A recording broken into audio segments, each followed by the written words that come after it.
Welcome to this week's Endurance for Everyone podcast.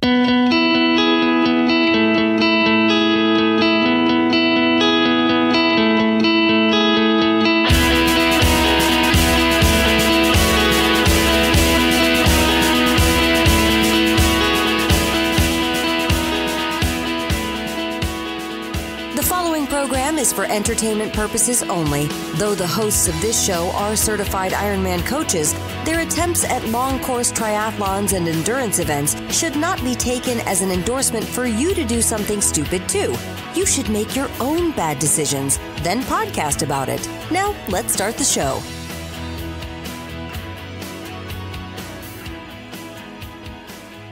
All right, episode 98 of... See, I almost said Fat Slow Triathlete again, Rob. What is with me with this?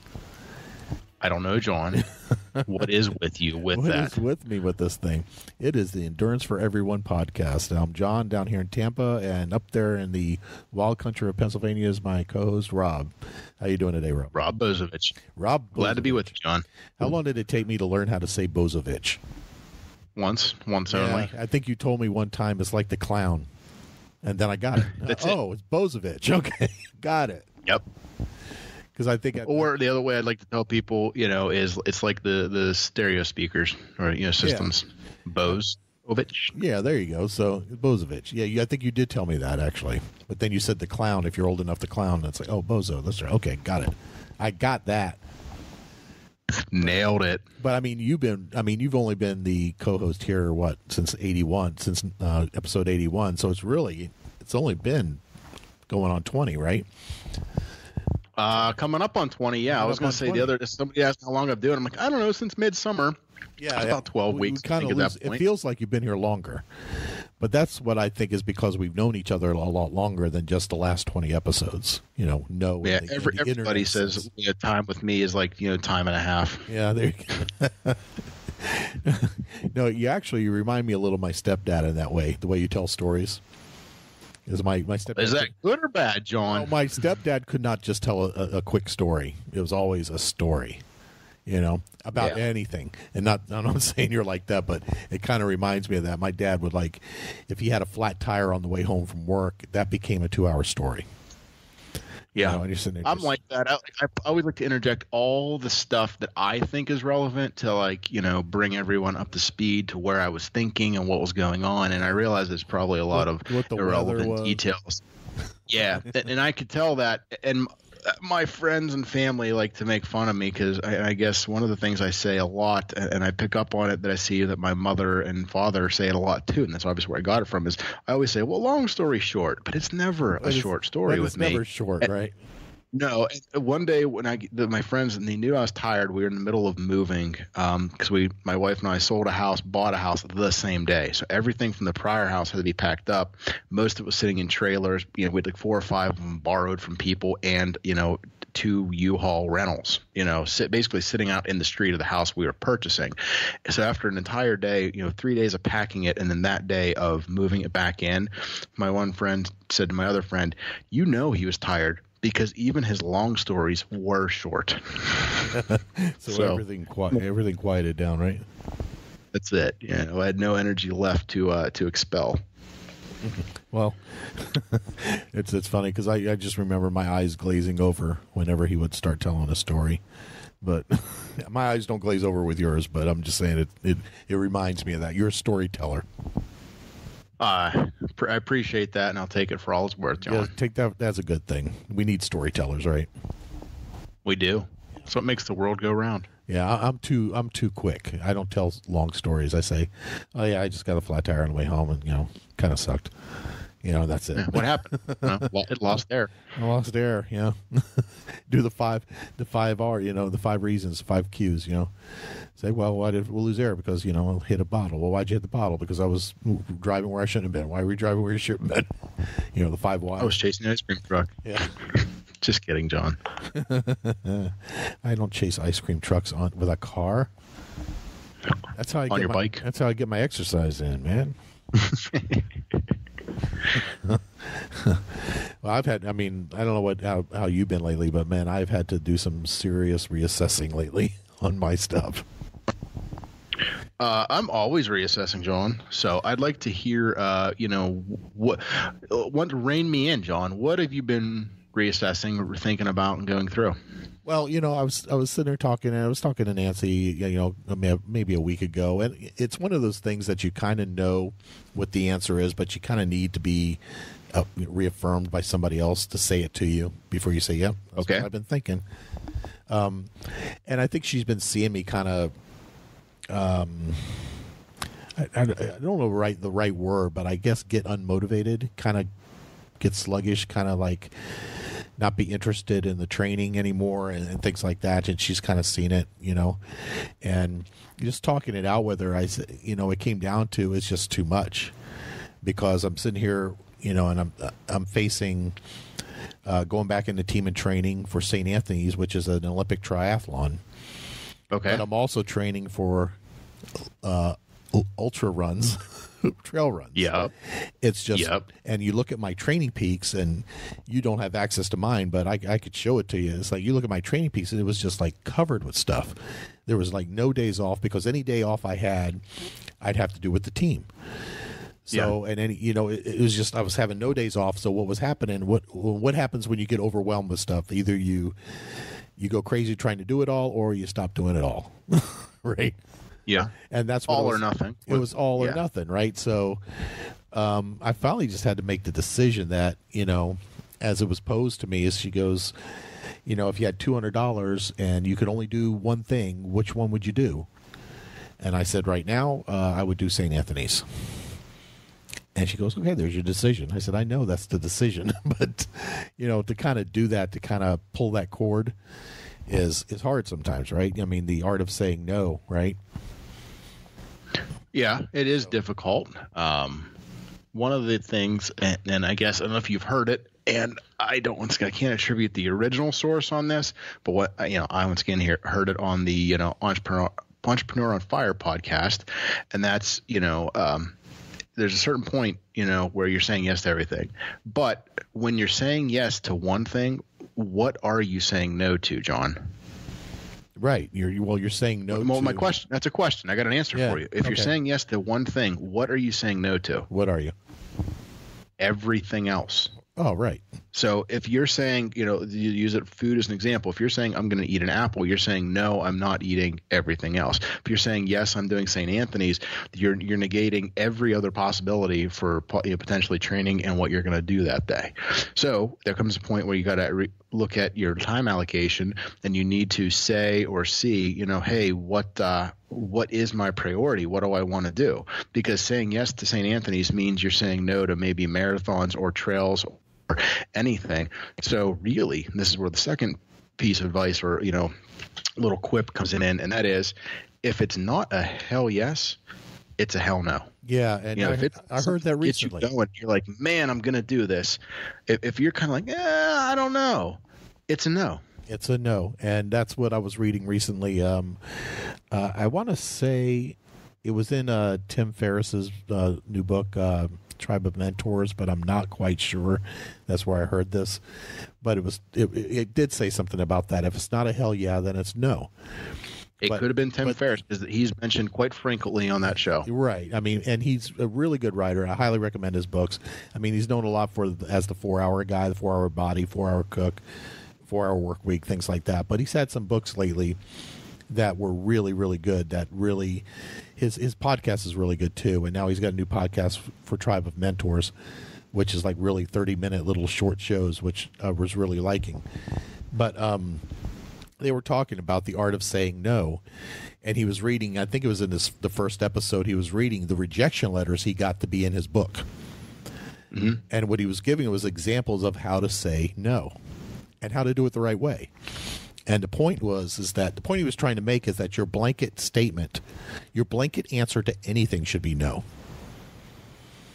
You should have to be You should have to be convinced to do something, because if you're not doing it already, if you have something you really wanted to do, you'd be doing it already. So if someone comes up to you, now there was obviously exceptions to this rule, because if someone tells you at work you have to do this, you can't say no. right? Right.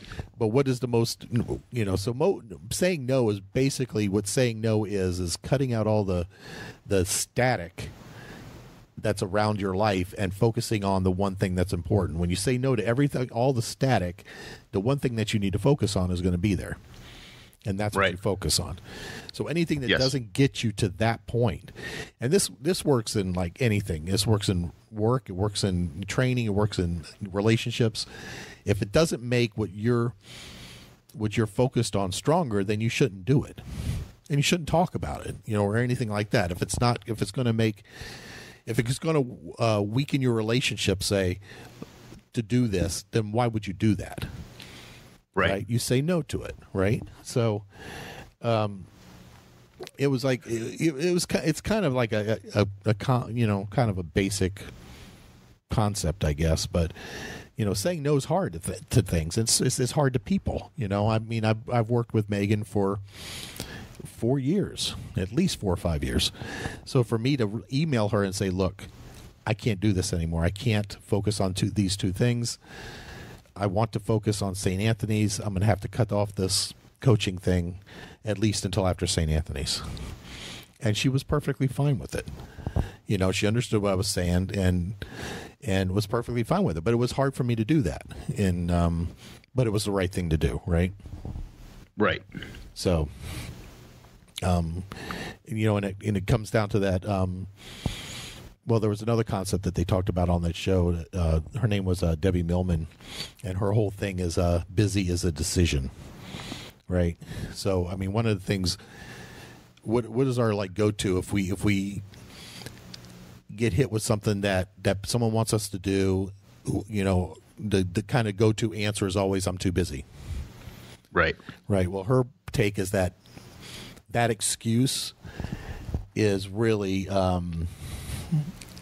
the excuse I am too busy is it's the most inauthentic, but it's also the laziest thing to say. Okay. Because by saying you're too busy is shorthand for saying I'm not interested enough to do that. Got it. If you were interested in enough, you'd do it. You wouldn't find the time, you make the time to do it. Right. Right. And that's what it is that you don't find time to do things that you want to do. You make the time to do things you want to do. Right. And, so I thought it was a really interesting concept. It's like it kind of makes you think, because I say it all the time. I'm too busy. No, I just don't want to do it. And that's to be honest, that's really what it is. Right. Right. So I agree with that. Very good concept and well articulated. Yeah. I like what she said, like, what it really means is that you'd rather be doing something you feel is more important. That could be sleep, it could be sex, it could be watching Game of Thrones. But at that point, that's more important than what they're asking you to do. So. Right. But I kind of like that, and the whole thing about you don't find time, you make time. When we talk about people are too busy to train or too busy to, and I'll share something. Hopefully, none of this team is listening to the podcast yet, but they might be. But who cares? Last week, right before Thanksgiving, we had a swim practice on Tuesday. Right. I was the only one that showed up. Okay. Only one. And I did my damn training, but I was the only one. Now, one of them was out of town. But when we're talking about it online, it's like, who's coming to this? Who's coming to this? I keep hearing, this is what I was hearing. Well, I have family in town. Okay, that's fine. I have family in town. I'm running Space Coast Half Marathon on Sunday. Well, it's Tuesday. What the hell does that have to do with anything? And the other one was, I'm cooking for 13 people on Thursday. Well, again, it's Tuesday. What the hell does that have to do with it? Well, let me pick in. I'll play devil's advocate on a couple of those. Well, one goes into a topic for later. What was the first one you said? I forget now. Well, the first person was out of town, so that's fine. Out of town. Yes. Okay. And somebody else has family in town. I get that as well. Yeah, I can get that. That being said, is when I go visit my family, I kind of make it a non-negotiable, and it is selfish in some ways. Hey, I go visit my in-laws, and or I go down to see everyone for Thanksgiving. I stay with my in-laws, and 2 days in a row, I leave the kid, the kiddo. My wife has obligation. I leave my kid with my father-in-law and his girlfriend, and I go for a run. but it's 2 hours. I'm gone. They're willing to watch him, and I just basically say, I want to do this. Will you watch him? Yep. Okay. I don't second guess it. Don't go any farther into it. And they're cool with it. And same deal, so I'm coming down and they don't take offense to the fact because they know this is what I'm going to do. This is a person, like you said, they have the marathon or half marathon or whatever the race was on the weekend. That the topic that we can get into later as well. That depends on what you're doing for your taper. Now that said, is if it's a group run, like, hey, on my schedule tonight, you had a 6 miler, and I'm rambling a little bit. You had a 6 miler today. Maybe a 5 miler Friday and a bike in between. I flip flop them. I'm doing the bike tomorrow. I'm doing the bike Friday, and I'm doing the run tomorrow, because I am doing a half marathon on Sunday. So maybe if you guys had a team in training 6 miler, but your taper week only called for a 4 miler, you don't bag the whole thing. Maybe you just go and do the 4 and then say, guys, hey, I'm here, but I have to step out. Lastly, the person who's cooking, it depends. Is this their only day to do shopping? As in keep in mind where I live is different where you live. There's a little tiny grocery store in my town that hardly has anything. There's a Walmart Supercenter. That's it. And it's a 25-minute drive to the next town with an actual decent grocery store, or 45 minutes to State College to get to 2 or 3 different ones. So when we go, quote, shopping, we make a day of it. And that being said is sometimes, my wife, it depends on, hey, if she's going to prison, she's an attorney, that. So she's, if she's going, she tries to double down and make the most of it. So that truly may have been their only day to do it. But in the area that you live in, I'm assuming that they have a more readily accessible, supplies. But maybe it was their only evening off. Maybe they had something on Monday and something on Wednesday. Right. You don't know their situation, so it's hard to judge. But it does come back to it, like where you were saying earlier. It's busy is a decision, and you have to make that decision. Because maybe the week of Thanksgiving, isn't the day. Once again, if you have a meeting Monday and a meeting Wednesday, maybe you reschedule those for the following week. Well, I don't want to fall into the list of priorities. Right. I don't want it to make it sound like I wasn't understanding of it, and I didn't say anything. I almost did, and I did say it to the one person about the cooking. I said, "Well, it's Tuesday," which of course got no response. But what I have to remember here is that this is not my coaching group. This is not my team, right? I'm one of the members. I can't. You're a participant. I am not the leader. Right. All I can do personally is show up to every practice myself. Right. So they say, well, John's going to be there.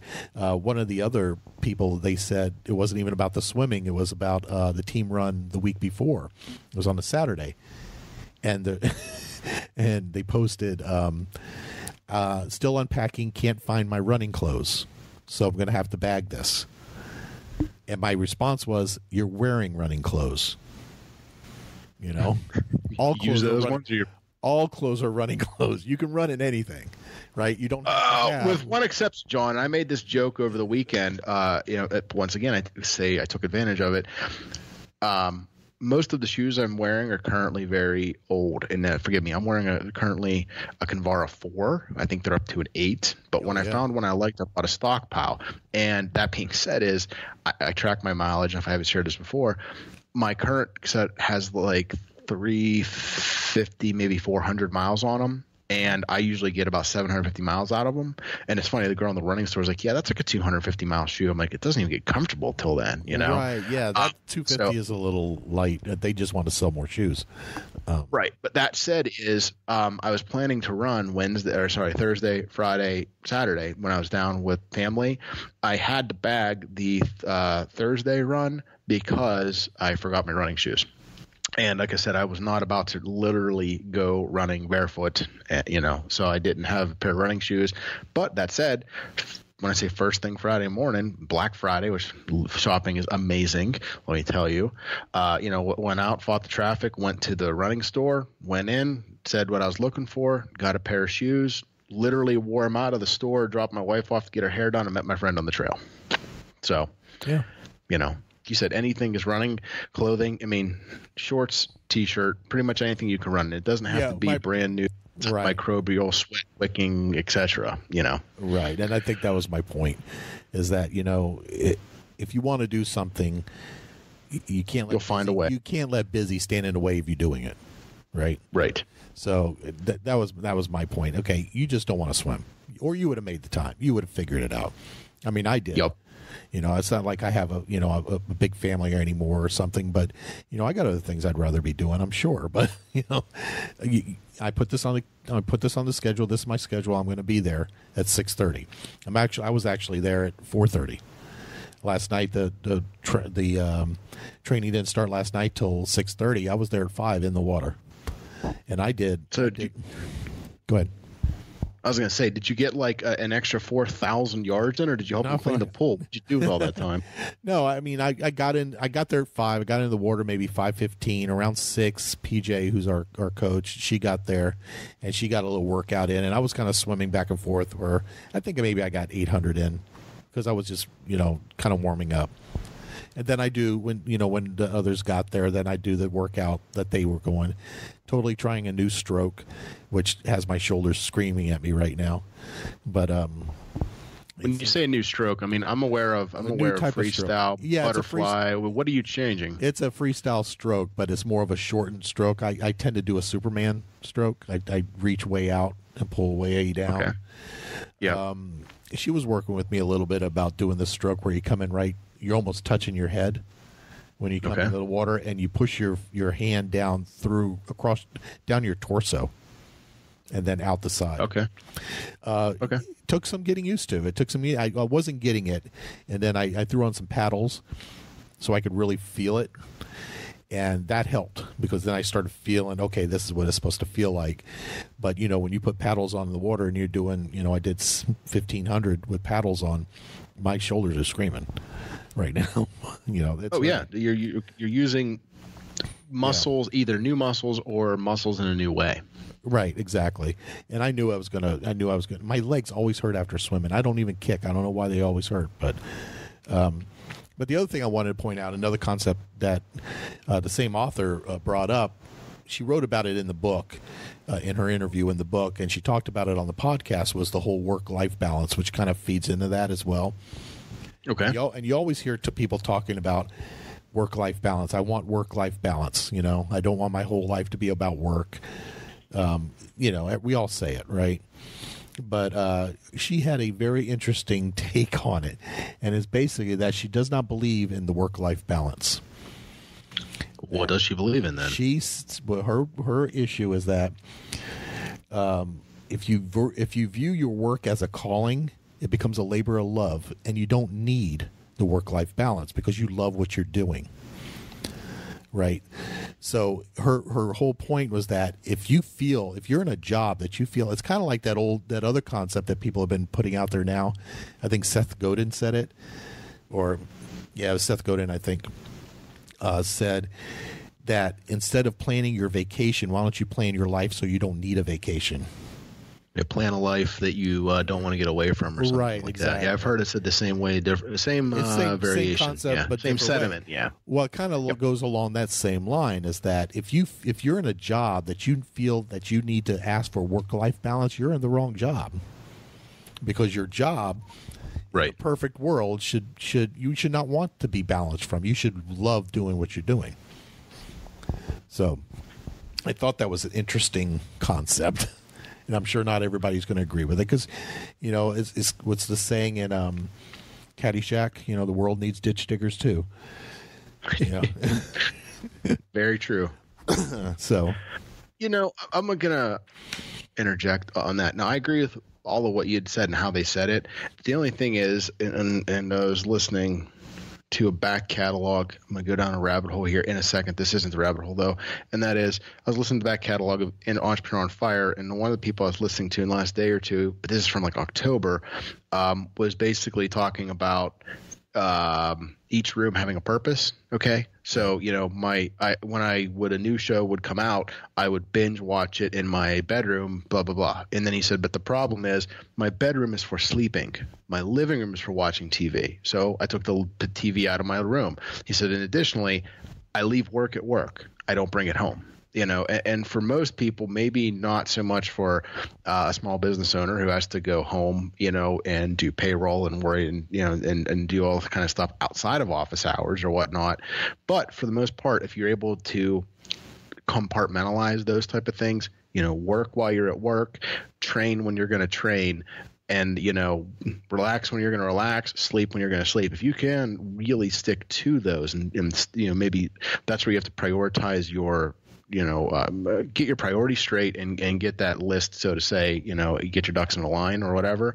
That could really help out, and that, look, I agree with what the girl or the lady was saying about there is no work-life balance if you love what you do, but, not all of us are in the exact career profession that we are loving going to work and would do it even if they didn't pay us, Right. That's years that ago. Right. That's that old question, is that if you could do anything you want, if money was no issue and you could do whatever you want, what would you do?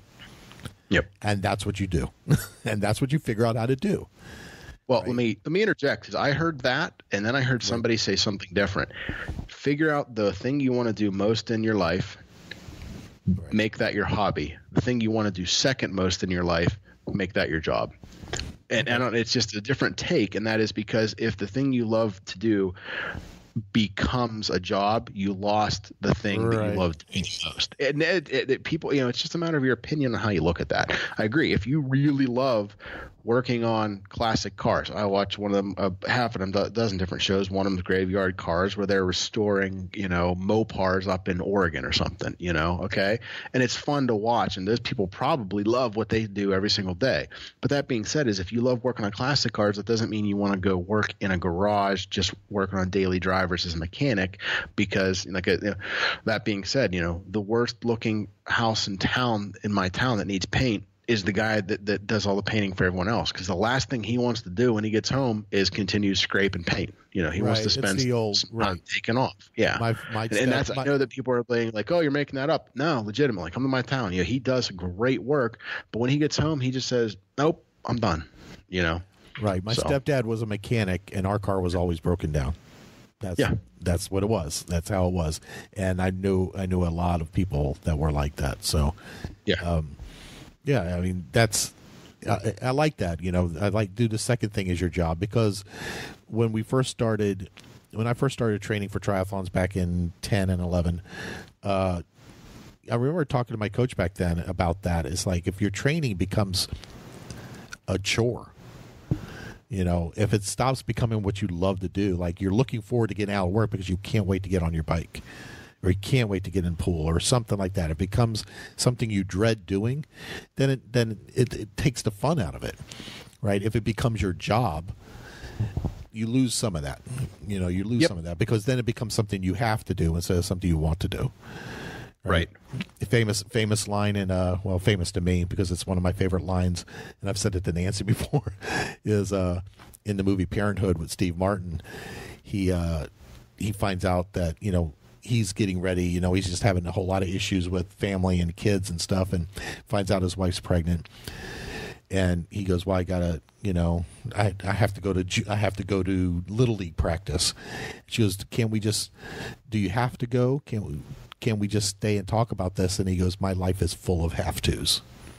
It's a great line, and I've been there. I understood what he meant. It's not that he doesn't love his family, but it becomes a chore. It's because he has to do everything now, He's lost the joy of it. And and through the movie, he refines it, of course, but, my life is full of have-tos. I love that line. So hopefully I'm not getting myself in trouble here. I don't think so, John. I think you said that very well. I don't think people can take offense to that. Yeah, well, people take offense to everything, but it's true. So we were talking about, just refining and kind of reigniting my way. My weight has gone up again. I actually was knocking on the door of 270 again. I don't know why. Well, I do know why, but and it's stress of some personal issues going on, and just looking at a calendar full of training that I didn't think I could do, and to be honest, not sure if I really wanted to do it at that point. Right. And doing my my daily job, 8-9 hours a day, my daily job, and relationships. 8-9? Did you cut back, John? I cut back, 8-9 hours, and then even to prepare for this show, which people, this is a free show, but there is some prep to it. We do it a lot at the last second, but there's prep work, and then there's making the time for this, making the time for it, right? Doing the show, doing the production afterwards, things like that. It takes some work. So there's just a lot. And, I started eating like crap again without even realizing I was doing it. But the habits you fall back into bad habits. You fall back into grazing all day instead of eating a healthy meal. You're just eating all the time, and weight starts coming back on again, So, yep. Started looking around, it's like one of those epiphany moments. Is like, okay, this is enough of this. That decision was made to kind of not cut back on the training, but refocus the training onto what's important to me right now. It's not like I'm not going to do the races I already planned on doing. I'm still going to do them, but after those races, it's a total focus on St. Anthony's, and honestly, the other races, I'm going to do them while I'm training for St. Anthony, using the training for St. Anthony's to do those races. I'm not doing anything extra. Can I interject and ask a few things? Yeah, sure. And hopefully I can remember them all. I should be writing them down as I go. But let me hold your feet to the fire a little bit more on that, John. Okay? Sure. Your statement is not as clear as it should be based on a few shows back where we talk about, define it, go down, dig deeper, etc. You're saying your focus is on St. Anthony's. Okay, well, you could show up and do that race in 19 hours if they would let you and the course was still open and people are around, what is your focus? Okay, and you're saying, and you're saying I'm going to do this training and I'm going to work it in around other stuff. What is your specific goal, or what are you trying to work closer towards? My goal is to, and it has been for a while, but my goal is to go back to triathlons this year. But there's a big but. The thing with some of the races I have on my schedule they're fun for me, and I want to do them still. Okay. So I'm going to do them, and so I have Croom, which is a 25K trail run. I want to do that, so I'm going to do it. A timed event in March I want to do. I'm looking at Gasparilla at the end of February that we want to do as a team event. Those are runs that can be part of the training, because the St. Anthony's run is a 10K. Yeah. So you're training for a half. That still fits. So so there are races that I do want to do. So I have nothing all summer long, which is really odd. I have nothing on the schedule from April 29th through September. Does that scare you a bit? It does. Knowing you?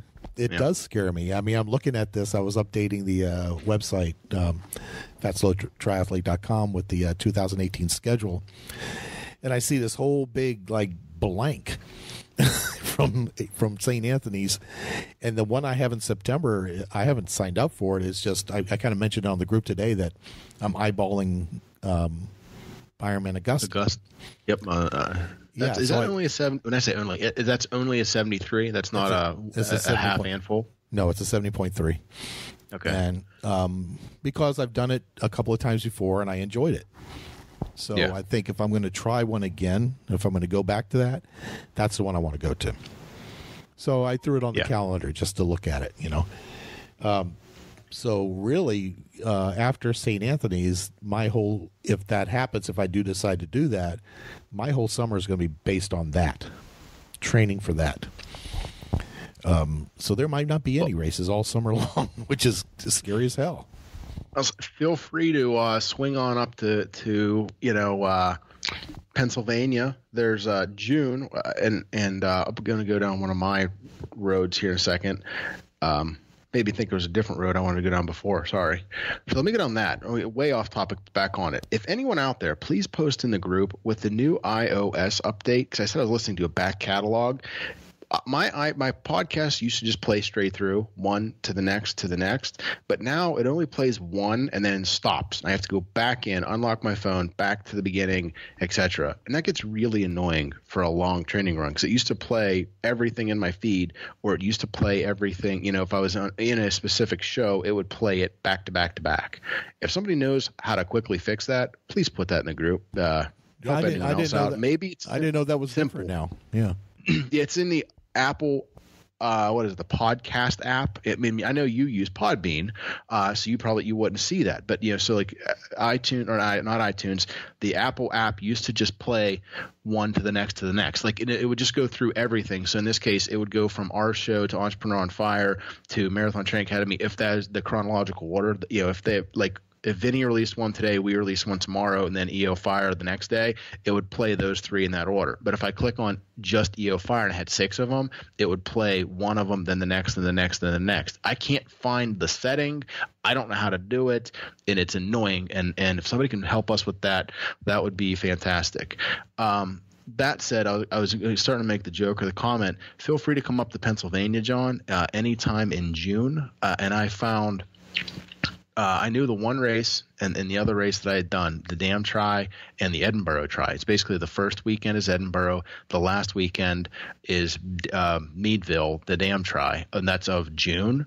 And they, I guess, got a third race. It's called Big Fish, and that's up in New York. It's about 2.5 hours from where I'm at. The race is called Big Fish, not the town. Mayville, possibly. I'm not sure.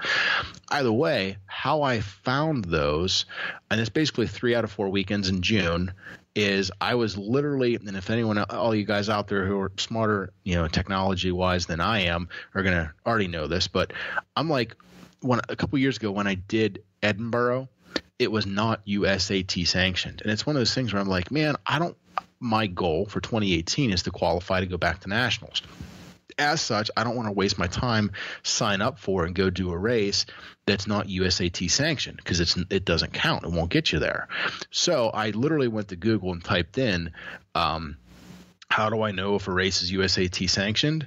And it took me to a tool, a search engine on USAT's website, and you're able to select by distance, like proximity, 25 miles, 50 miles, 100, 150 or whatnot, from zip code, and you fill in whatever you want. You can select date ranges. I forget if there's race, like if you want to go by that as well, but then it brings up and it'll show you all of the races, and it'll tell you whether it's currently sanctioned or whether it's pending sanction. So if you're thinking of doing a race and it's not on there at all, it's not sanctioned, and they're not even planning to be sanctioned. So like I said, Edinburgh a few years ago when I did it was not sanctioned, and that's an early June race. So I was excited about maybe going back and doing it.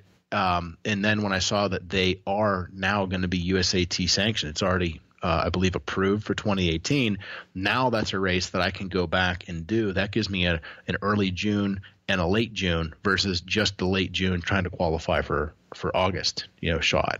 So yeah, that works out really well. I found it useful, and I thought I might just, share that out there. Yeah, that's what we were joking about before, is that probably everybody knows about that, and we were so clueless sometimes that we didn't even realize it. Right. Anyways, sorry for my 2 digressions there, but that's 2 of the things. If you want to get back on track, if not, I got a couple other things to go into. Well, no, what I wanted to talk about was this fact that of gaining weight again and trying to get back on track. So, what I started looking at, and I've tried it before, and it worked. And I will say, anybody that is kind of detractors about this, it does work. And that's intermittent fasting, right? So tell me more, John. Well, intermittent fasting, the first thing you have to know is that it's not a diet, right? It's a schedule of eating. And anybody you talk to about intermittent fasting, anything you watch, anything you read, they're going to emphasize that it's not a diet. They're not telling you what to eat. They're telling you when to eat. Okay. Right. So there's basically a lot of ways to do it, and basically you have to. It's got to be at least equal, but it has to be more fasting than eating, right? Okay. So the design behind it is basically is that you're causing your body to release human growth hormone. When human growth hormone is your fat burning hormone. That's what burns your fat. And you're suppressing insulin, which insulin is your fat storing hormone. So anything that, it goes back to what we've talked about before, is that anything that spikes your insulin is going to make you gain weight. Period. That's the whole gist about getting off sugar, cutting down on your carbs, is that you don't want that insulin to spike and continue the spike. Now, what they say is that most people eat 5 to 6 meals a day. They eat breakfast, they have a snack, they eat lunch, they have a snack, they have dinner, and they probably have a snack at night. So that's 6 meals. All that causes your blood sugar your insulin to constantly be spiking all day long. Your body never has a chance to recover from that and go into fat burning because it's always trying to get, fight what you're eating. So the way to step into it is to cut out the snacks. So you just go to breakfast, lunch, and dinner. Right. And then the next step is just lunch and dinner. And then the next step is even more extreme. But the more simple way of looking at it, and a lot of people do this without even realizing, I know you probably do it, I don't, and I do it, is a 12 and 12. So you eat at 7 o'clock in the morning, right? That's when you break your fast at 7 o'clock in the morning. And you have until 7 o'clock at night to eat. And you don't eat anything again from 7 o'clock at night to 7 o'clock in the morning. That is a good way to do it. That's a good way to step into it. It's harder than you think for most people. I mean, a lot of people like to snack at night. A lot of people wake up in the middle of the night and are hungry and eat. Whenever you do that, it starts to clock all over again. Whenever you spike your insulin, it starts to clock. So although that's the easy way into it, to kind of get into it, that's the way to do it. But then you go into like what's called a 16-8. So you're fasting for 16 hours and you have an 8-hour window to eat in. Okay. Sorry, I had a cough there. Not a problem. Now, I do this without even thinking about it as well because I'm not a big breakfast guy. So when I go to sleep, I don't usually eat until lunch. Okay. Or, and if I do, it's kind of snacking. So with this idea is like, so you'd go to bed at... So you'd go to bed at like I'm trying to do the math in my head. So 8 o'clock, and you don't eat anything until noon. Yeah. Then you have an 8-hour window till 8 p.m. to eat, and you don't eat anything again until noon the next day. Yep. So it gives you a 16-hour fast and an 8-hour eating, but that doesn't give you carte blanche to eat anything within that 8 hours. You still got to eat healthy. You're not gonna go scarf down 12-inch high stack of pancakes. You're still not going to do that. But John, what if they're whole wheat with sugar-free syrup? Oh well, that's fine, right? Kerrygold butter. Yeah, Kerrygold butter, that's what you need. As long as you put Kerrygold butter on it, it's going to make fun. It's going to be fine. So that, right. So we'll talk about that in a second too. So the most extreme way is to do, it's still 16-8, but it's what they call a fat fast. And so you're doing the 16-8, you're doing the same thing, but what you're doing in that 8 hours that you're eating is 95% fat. So if you're eating 95% fat, what's the other 5%? Protein and carbs. Okay. That is almost, when I was reading this and I was looking at a video for this, and it's like, I don't even know if that's possible. Is that possible? Okay, so I've been playing a little dumb because I want to discuss it here in a second. When you put a couple of these out, I don't know. Once again, I think Facebook hates me because I'll get the notices that people are posting things, and then I go to the group, but I only see the same things from like 5 days ago. So I don't know when you actually posted the fasting videos, but I watched them, and it's something that I've, like you said, I've heard it and listened to it before, and I'm like, it makes sense. And Thanksgiving is always a good time to try to change everything you're going to eat, right? So, I kind of started trying it Thanksgiving and then the Friday following. Okay. Now I'll get to that in a few minutes, but my question to you is everything you said I get was in those two videos, the one, and if you haven't watched them, if you're in the group, if you're not in the group, join it and go look at them. If you are in the group and haven't watched them, give them a look. I mean, one of them's what, 6 minutes, one of them's maybe 8 minutes or so. It's not a big time investment, and they go through it well. I do not remember hearing the fat thing. Is that a different source that you're bringing in now? Yes, it is, because I don't want to give you everything before the show. I want to surprise you with some things. John wants a genuine reaction. Thanks, John. I want a genuine reaction to that. So it's called the Fat Fast, and the person that was doing it was kind of explaining it, and I'll send you the link afterwards so you can see it. But I think actually if you go to the YouTube group, the channel for E4E, teamE4E, it's in there. Okay. Because I liked it. So it pops up in there. So basically what she's telling you to do is you're basically going to add butter, good fats. You're going to eat salmon. You're going to eat butter, real butter, MCT oil, coconut oil, and you're going to add that to the food you're already eating to up that fat content. So when you're talking about bulletproof coffee, that's one of those things you can do. Right. You add your butter. You're going to add coconut oil to coffee. And the thing that was funny about that is I was watching another one right before we started recording, and they were saying not to do that. So because why are they saying not to? Because of the coffee. I want to go back to the things that you were discussing there and so forth. Yeah. Well, this guy was saying not to drink coffee or just have one cup in the beginning in the morning, but don't drink it anymore because it fires up your adrenals, which kicks up your insulin. So. Okay, now I was listening to you, but I was also looking. Is the video you're talking about the one? It's 3 ways to do intermittent fasting, easy, medium, extreme with Becky Gillespie. That's her. It is right there on the channel. If anyone wants to go look at it, that's simple.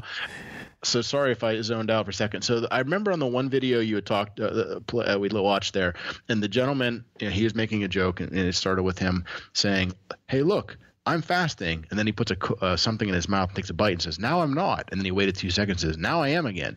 And he's the one that said not to drink coffee, mainly not that the coffee, but it's that the creamers. And this one I say is something where I thought maybe I was doing it.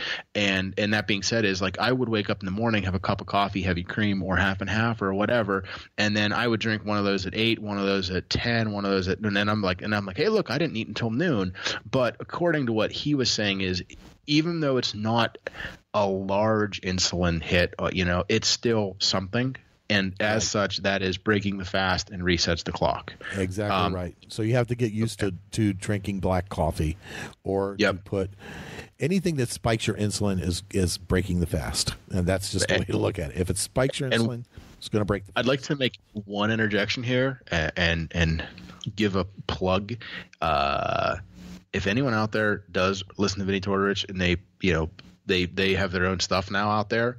If you haven't tried Pure Coffee Club, I try it all just to see if it's good or not, and I don't buy into everything once again, because you go to his podcast, the same day he announces his 10 for 10 podcast, the next show, 48 hours later, there's already an ad. Hey guys, that went over huge. How would you know? Cause you recorded this 3 weeks ago, that said though, their Pure Coffee Club, I tried their house blend today. It's fantastic. And I'm not even like a big coffee drinker. Okay. Straight up black, had it. It was good. They say you can taste like a hint of caramel, even though they don't put flavoring in it just because of the grind they use. Right. It was fantastic. It was now keep in mind, I only do decaf.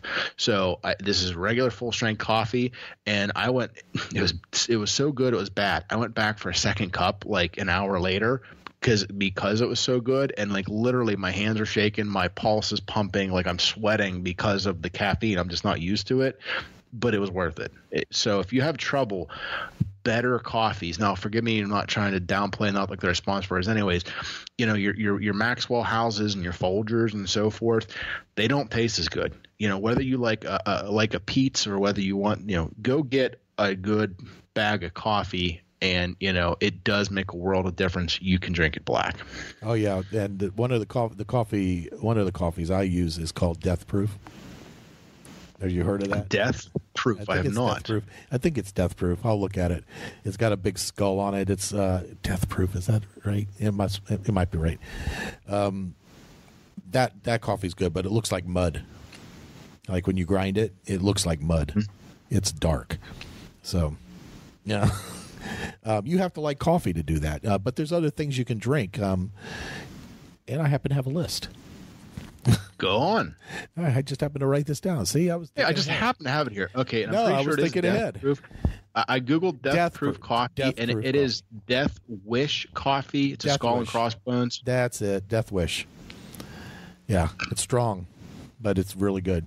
So the acceptable liquids while you're on a fast: tea is okay. Tea does not have enough caffeine in it to matter. Coffee. Like I just said, caffeine could be an issue. If you have one in the AM, it usually isn't, but coffee can be okay. Water, of course, is okay. What they talked about in one video and then in another video I saw also is that some people need to, one of the things with intermittent fasting is you're kind of flushing everything out of your system. So when your kidneys flush everything out of your system, you're losing salt and you're losing potassium. So one of the things they recommend is to add some of that to the water you drink all day. So add a little electrolytes in there. Add some potassium. You could add a cream of tartar, they said, for potassium to your water. It doesn't add really a taste to it. Yeah. Bone broth, full of electrolytes, very good for you. Do not drink diet soda, because aspartame and other sweeteners like that will cause an insulin spike. People think they're drinking diet soda because it's 0 calorie. It doesn't matter. Your body does not know the difference between real sugar and fake sugar. It will release insulin. So, got it. And now, wait, let me interject, because this is Rob, non-scientific, stepping in. Somebody who's smarter can feel free to clarify or correct, but I'm pretty sure I'm correct on this. So, going back to what is a calorie? A calorie is just a unit of measurement. Whatever you burn it puts off X amount of heat, something. So right. All that being said is, whenever you're talking about diet sodas or in these fake sugars and sweeteners, there are no calories. Okay. So that being said is, you could have a diet soda with 0 calories or a regular soda with real sugar that has, I don't know, 100 calories per serving. I'm just making that up. Right. But as far as your body's concerned, what we're discussing here is if you have either one, you're still going to have an insulin spike. That being said, is insulin is, once again, is the hormone or is it whatever. Forgive me if I'm using the wrong word there. But that's what is driving fat into storage, changing anything else into your body. So the diet soda per se may not actually, quote, I'm using air quotes here, have fat, make you fat, but it is going to trigger your body to have a response that will drive the other stuff that you've eaten along with it to be stored as fat in your body. Exactly right. He did have a caveat after that. He said there are some drinks that are made with stevia or xylitol that are okay. That those are okay because they do not spike your insulin. I do not know why. Next thing is apple cider vinegar. I know people are like, oh my God. I've actually done it and it's not that bad. What I do is I heat it up. I just take a coffee cup, heat it up in the microwave a couple minutes and then put a couple tablespoons into water. It's a little tart, it'll make you wince a little bit, but the ingredients in apple cider vinegar will help you lose weight. Yep. So that's okay to drink. Alcohol is a no. Really? Alcohol inhibits liver functions. So that's a big no. Coconut water is a no because that has sugar in it. But it's natural sugar, John. Right, but it's still no, it's not. If it's water, it's like fruit juice. It's not. All it is sugar. It's apple-flavored sugar. Hold on. You said coconut and then you said apple. Well, because I said fruit for the fruit juice. So I apologize. I'm thinking apple juice. Almond milk is okay if it's an unsweetened, no sugar version. You have to be very careful with almond milk because there's a lot of. It's kind of like I picked up eggnog the other day because I loves me some eggnog. Okay. Yup. So not only high fructose corn syrup and sugar. Oh, trifecta. Yeah, it's like I never three wrongs make a right, right? I'm sitting here thinking, okay, it has sugar in it, and that's it. No, there's high fruit. It's like, why? Besides the point, it's not the best thing in the world anyway. Whole milk is no, unless you use a very small amount with your coffee, but usually is not enough. He also mentioned carbonated water, but anything carbonated, carbonation doesn't add anything to water, but carbonated water will help. The carbonation helps you feel fuller. So sometimes that helps people. Putting a little lemon in your water is another thing. The lemon, it's very minuscule with the sugar because it's citrus. But he said sometimes that's just enough that you can get through the fast. Yep. So I found, I've done it, and you've been doing it right since then, and I found it's not that hard for me to go. I don't, like I said, I'm not a big breakfast guy anyway. I can go to noon without eating. I can actually go through the whole day without eating. If I'm keeping busy, I'm about the same. And that being said, yes, now I'm not saying I'm not a big breakfast guy. I love breakfast foods, but I will eat them any time of the day. So I have no problem having bacon and eggs for lunch. And that's most of the reason why I'd eat that stuff in the morning is because I like it and I don't, want to quote miss the opportunity to have it. And it was real hard around family for a little bit. Not my in-laws. It's not necessarily my in-laws. My father-in-law and his girlfriend, and she's as skinny as they could possibly be. You could hold a toothpick up and she'd disappear. But the one night, like literally, I had to turn down food 7 times in 20 minutes. She's like, well, I can make you this. I'm like, I'm good. I'm not hungry. Well, I can make you this. I'm good. I'm not hungry. And literally went through everything in her fridge. Finally, the end where she's like, well, I have carrots and I have broccoli and I have ranch. And I looked at her, I'm like, okay. And then she starts like getting it all out of the fridge. And I'm like, listen, I'm not hungry. I'm not going to eat any of that, and that's just, it's weird when people are thinking you should be eating, but you're legitimately not hungry, if you're doing it and doing it right. That said, the last and the most extreme you had said, I want to say would you say there was like 18 and 8, or not 18 and 8, 16 and 8. 8 but the one guy in the video you had, he talked about a 20 and a 4, I thought, basically a 4-hour feeding window. He did. And that being said, I did 2 days out of the last 6-7 days here with a 20 and a 4. And now it was easy for me because one of the days I was hunting, so I'm out in the tree stand. It's just me. I'm responsible for myself 100%.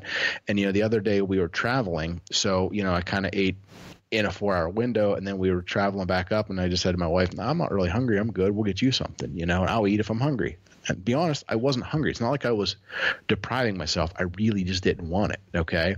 That said it seems more convenient, and I say convenient is for my wife, because I don't want her to think I don't want her thinking I'm starving myself, nor I'm neglecting or spending time away from her. So like I've been having lunch with her, that's about noon, and I've been having, dinner, helping her make it. We've been eating it around 6 o'clock. You know what I mean? So that just really kind of changed it to an 18-6, a 6-hour feeding window, 18-hour fast for me.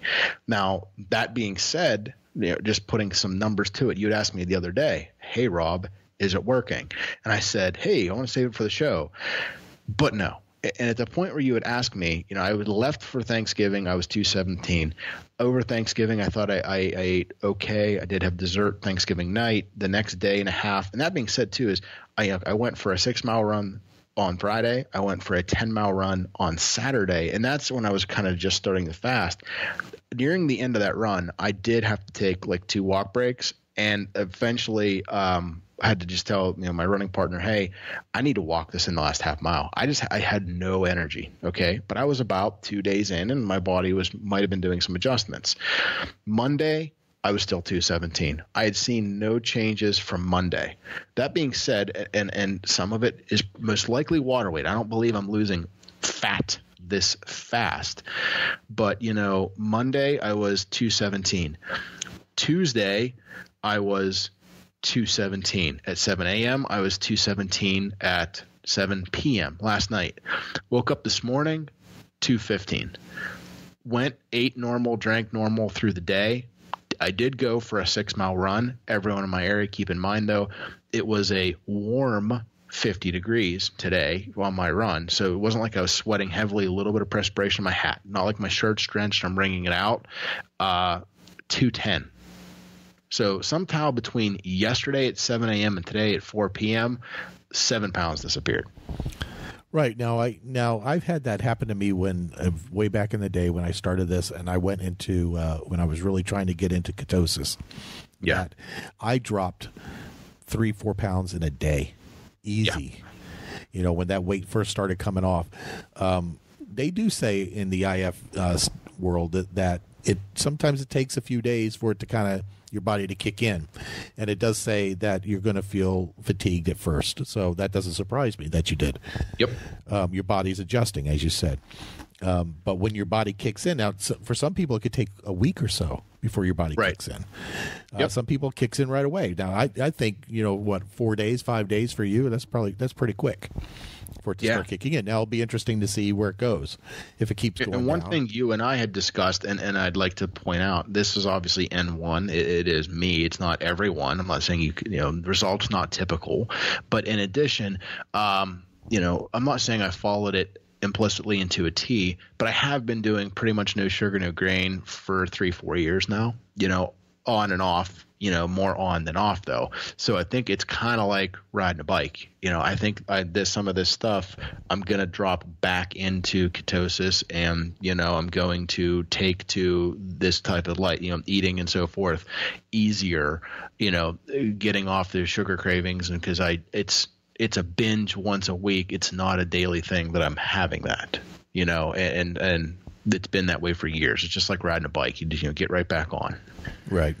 So before we end this, there was a couple more I do got two other things I'll jump on, but keep going, John. Okay, but there's before we end the IF, they do have like 3 big mistakes that people make. Yep. People see it works, and then they want to start messing with the formula. Don't do that. Yep. Stick with the formula.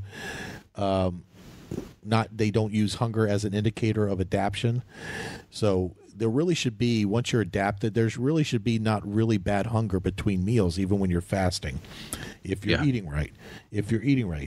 But that being said, you need to watch that you're not getting into a low blood sugar type thing, like the headaches, the dizziness, the crankiness. Nobody wants to go into that. So really, if that starts being the case, eat something. Yes. Don't do that. And people neglect veggies. They start eating. And the other thing they said is that you have your body distension issue, that your stomach, or your stomach distension, your stomach like recovers really fast. So when you start fasting, your stomach shrinks. And when you eat it, it expands. Now, if you're fasting for 16 hours, your stomach is going to shrink quite a bit. So you're going to feel full faster. Yeah. Because you're going to fill that stomach up. The problem with people with fasting, a lot of people, is that they go right for the bad stuff. So instead of sitting down and eating a salad, or eating a nice protein with a salad or something like that, they head for crap, bread or whatever like that, and they fill their stomachs up with that, and now they're not hungry for the good food because they're full. Now, let me interject, and I'm going to say I agree with you, but that being said, is when John is saying crap food, what he means, I'm putting words in his mouth, John, correct me if I'm wrong, is they're going for the less I don't want to say calorically dense, you know what I mean? It's not like you're eating an avocado. They're not going for the, caloric diversity either. Like I'm having some spinach, some kale, some broccoli, if you're eating all the different veggies, they're going for, the white stuff. They're going for the sugars, the grains, and that will fill you up because, a couple hundred calories of rice, you know what I mean, is going to fill your stomach way more than a couple hundred calories of coconut oil, or an avocado is going to. But that said, is once you're full with that less, calorically dense, or I should say nutrient dense is the better term I'm looking for here. If you're not filling it with the nutrient dense stuff, you're not going to get to the other stuff. Now, personally, what I've been doing in the last couple of days, and it sounds weird because John said it earlier, but I believe the exact wording from the videos were, this is not a diet. We're not telling you what to eat. This is a tool. We're telling you when to eat. So, you're not decreasing calories. You're not going from 2,200 calories down to 1,600 and going into calorie deprivation, starvation mode. So but it's not a race either. Oh, look, I have 4 windows. Let me see if I can get 4,000 calories in. So personally, what I've been doing is kind of taking what I would normally eat in a day. I take my breakfast, my bacon and eggs, two eggs, 2 pieces of bacon, maybe 3 pieces, and I put that. That is now my lunch. So I eat that now for lunch. And then that's at noon. At 1 o'clock, kind of structured, I have a piece of fruit. At 2 o'clock, 3 o'clock range, in that range, I'll have an afternoon decaf coffee with a little bit of cream. About 3:30, I'm either not both, cheese or veggies. And then between now, once again, 4 and 6, I'm eating the dinner with, my wife. And I find, I guess I am eating a little less because I'm kind of cutting out that lunch meal, but putting, I'm just trying to keep a track, caloric wise, to make sure that I'm not starving myself, but also so I'm not overeating. And that's something too with these, when you're talking about the feeding window. If you're talking the 8 a.m. breakfast and the 6 p.m. like most people are doing, you start getting hungrier. You feel like you're hungry because you're eating so often. Like you had said, you're keeping your stomach distended. There's more room in it. So, that, I'm going to use air quotes, I'd eat healthy. I went to the local bar. Okay. But I have, a salad, just veggies on it. I'm not, no French fries or anything like that. Then also I am able to eat, a pound of chicken with it. That is way too much food. Nobody needs to eat that much. So what I'm finding is I'm actually, eating less, but it's not like I'm starving myself. I'm eating the appropriate amount. And I'm trying to make, and that being said, is if I'm falling short, I find good things to substitute in. One day went to the local Italian market and I got the olive oil covered cherry tomatoes and mozzarella cheese. You know what I mean? One day it was, an avocado. And another day it was, once again, I had some apples about to go bad. So I had, 2 apples that day, which is more fruit than I generally would eat in a day, but it's better than having the Andes Thin Mints or whatever I normally would have. Thin Mints. Cookies. Nom, nom, nom, nom. I also want to say, though, that the other mistake people make is they still think they can take cheat days. There's no cheat days on this. You have to stay on it. As soon as it'll take longer to recover from a cheat day than not. Some people it could take once you get off of it and you take a cheat day, it could take some people 3 days to get back to where they were. It could take some people a week or 2. So right. No cheat days. And another thing, and I know certain people will be very happy to hear this, chewing gum's okay.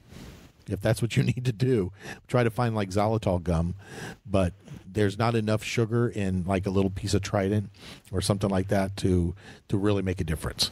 So they're saying that this one person was saying that chewing gum is perfectly okay if that's what you need to get something in your mouth to kind of get through it, Good to know. Good to know. So you had a couple other things?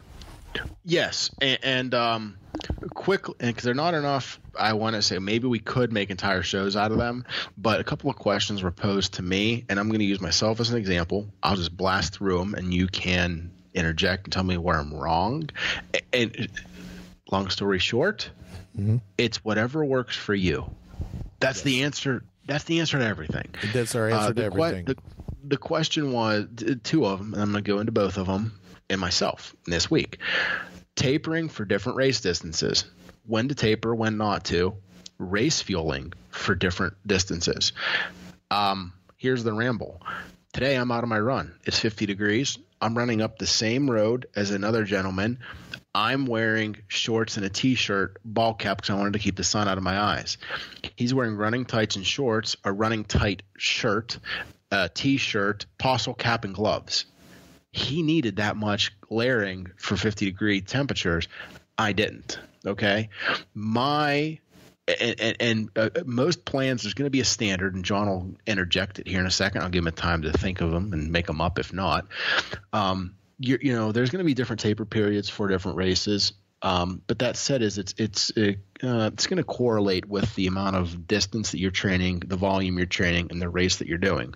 Such as if you're going to be doing an Ironman, and John will correct me, it might be a 2.5 week taper, but that's because you're coming off of 5 to 7 hour workouts on the weekend. But for a sprint triathlon or a 5K, a 3 to 4 day taper might be enough. And this goes back to some of the stuff we've covered in previous shows.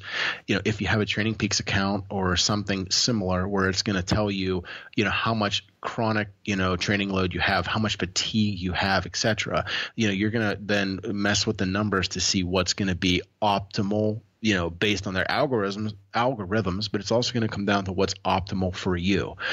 Personally, and I could say, and this might sound like a heavy training week for some, but comparably to what he's had me doing, it's not. I'm doing a half marathon Sunday.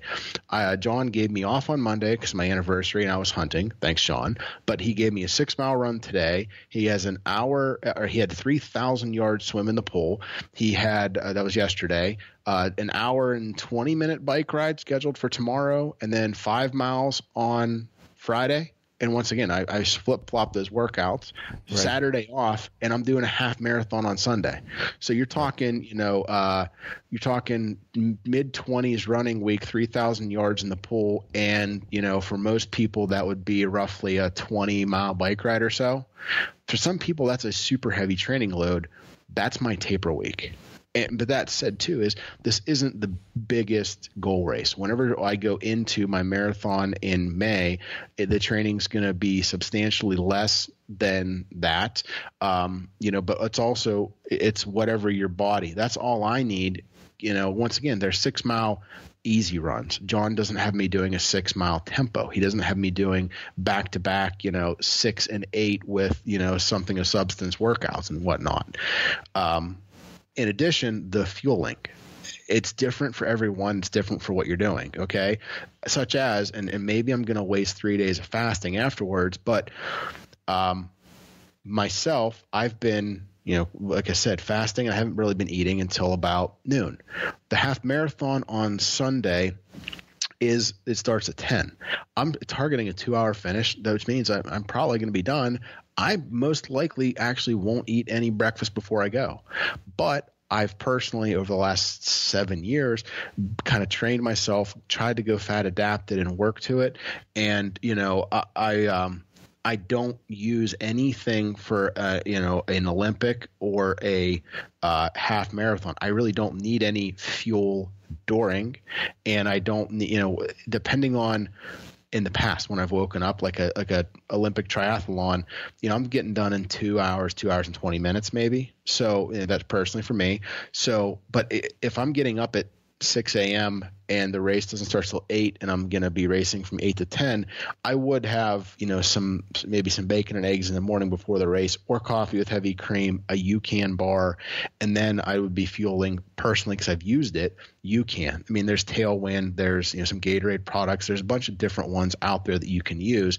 You got to experiment with it prior to race day, see what's going to work for you. You can kind of suggest a scoop before and a scoop every hour and a half or something like that. So, just to keep your blood sugar stable. Once again, I'm saying that for a marathon. That's what I use.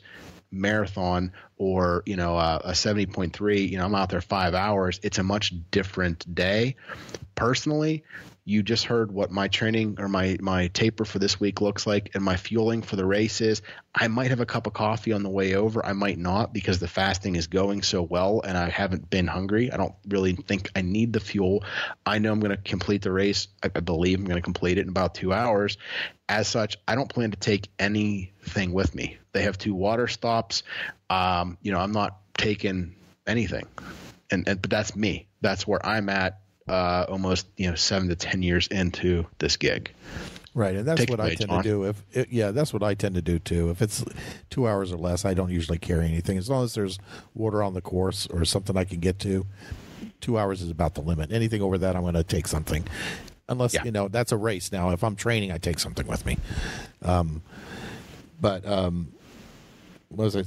like you were saying with tapering, for anybody new, like if I like another client I have, if I gave them your taper week, that would be like a killer week for them. Yeah. But you're at a different level. Everybody's different, but that's when you have to communicate with your coach. Like if that was too much for you, I would expect you, and you would tell me that's a little too much. Yeah. That's a little too much for that. I'm not going to, I'll be too tired for the race. But I know with you kind of need to keep going. So you're hitting that race a little bit, not on dead legs, but on fresh legs. You know what I mean? Legs ready to go. I've known people that I saw at sprint triathlons run 3 miles while we were waiting for the race to start. Yeah. Because that's just how they warmed up. That's what they did. For me, that's the race. Yep. I'd be dead if I ran 3 miles before the race. I'm just not at that point. But it all comes down to, like you said, and even with nutrition, these are things you have to work out through your training plan. You don't want to do anything new on race day. If we want to use UCAN, we have to test that out for a few weeks during the training to see how it works for you. If it doesn't work, then we have to try something else.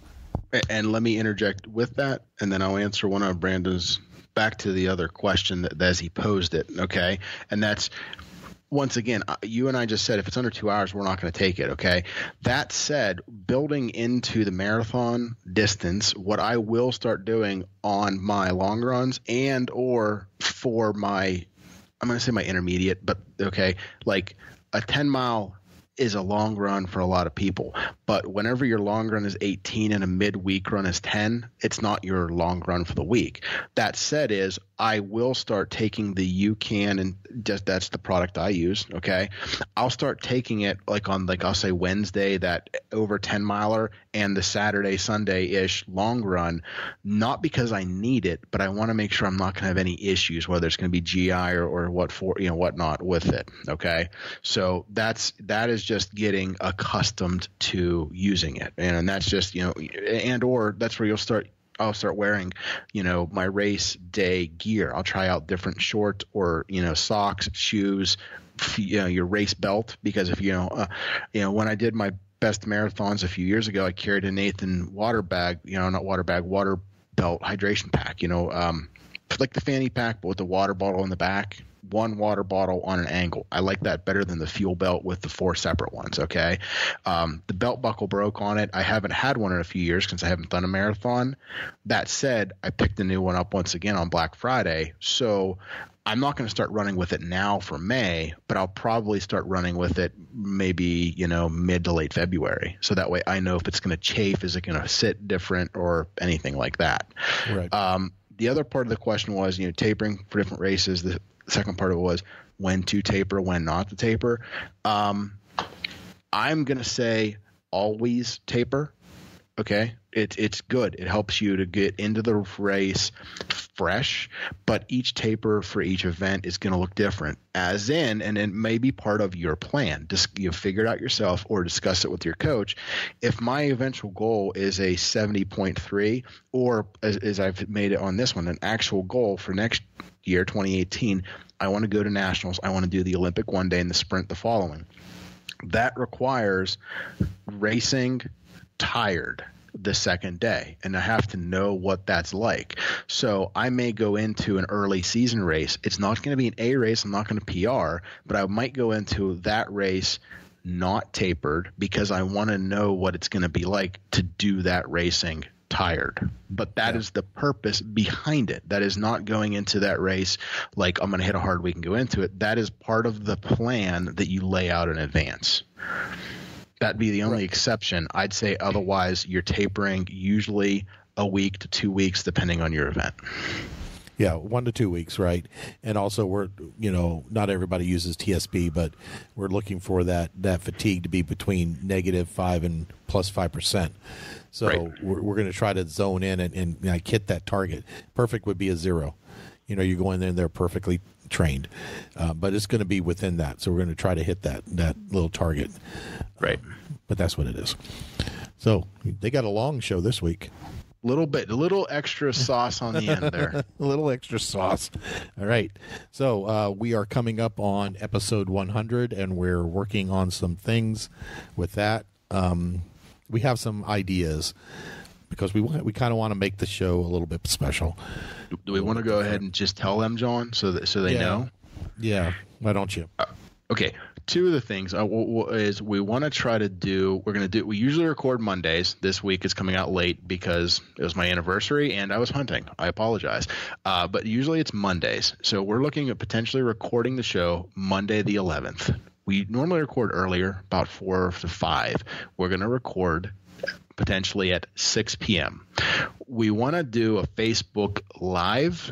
And therefore, if you guys want to tune in and shoot us some questions with it and listen in kind of live as we're doing it, we want to give that a go.